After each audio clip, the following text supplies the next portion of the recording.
Mariin naman tinagi ng liderato ng Senado na staged o gawa-gawa lamang ang nangyaring insidente sa loob ng Senado kagabi. Katunayan, may isa raw na aresto mula sa panig ng mga armadong puwersa na nagtangkang pumasok sa Senado. Detalye sa report ni Mar Gabriel.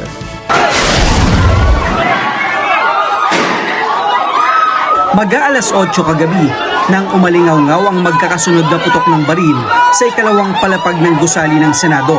Nakaposisyon sa lugar ang mga tauhan ng Senate Sergeant at Arms, mga pulis at Philippine Marine Corps. Ilang saglit pa, mas tumindi pa ang putukan, kaya agad na itinulak palayo ang mga taga-media.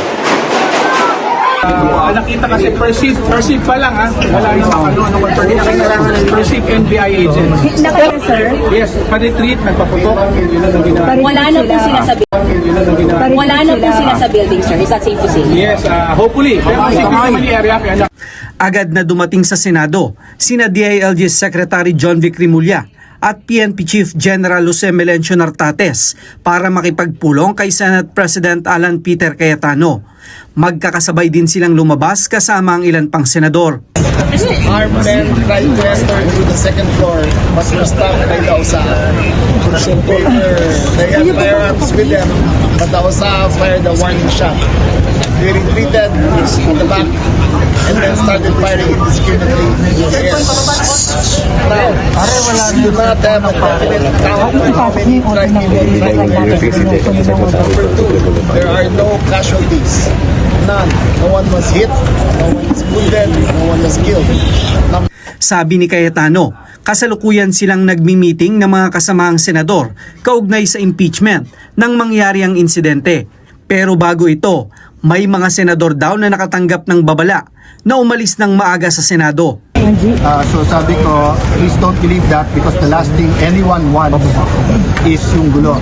At around that time, we got information, about an hour before that, we got information para tingnan dito yung articles of impeachment. Duda rin si Senator Amy Marcos sa nangyaring gulo na tila mayroon daw nagplano. Kaya nagtataka ako, sino kaya ang nag-utos na lusubin ng Senado na may apat na nakakaalam, ngunit kami walang kamalay-malay. Ma'am, wag naman yung ganito na sa kagustuhan, damputin si Senator Bato, talagang lulusubin ng Senado at naka-hostage lahat ng senador ng Republika. Anong naramdaman? Agad namang nagsagawa ng Joint Independent Investigation ng Senado at ang DILG para matukoy ang grupo na nasa likod ng insidente at ang pakay ng pag-atake sa Senado. The President has given strict instructions. Secure the senators, whoever they may be. Next, we are not here to arrest Senator De La Rosa. In fact, we are here to protect him. Let that be clear. Let that be clear to his family. I repeat, we do not know who is behind this, but we will find them. We have all the security footages. Mariing itinanggi ng liderato ng Senado na hindi stage o gawa-gawa ang nangyaring insidente sa loob ng Senado kagabi. Katunayan, may isa raw na aresto mula sa panig ng mga armadong puwersa na nagtangkang pumasok sa Senado. The investigation is ongoing at meron na aresto last night. Okay? Di lang namin nilalabas yung detalye because once you say three-letter words, di ba? Once you say that it's a certain agency, may conclusion na kaagad ang tao na government o hindi.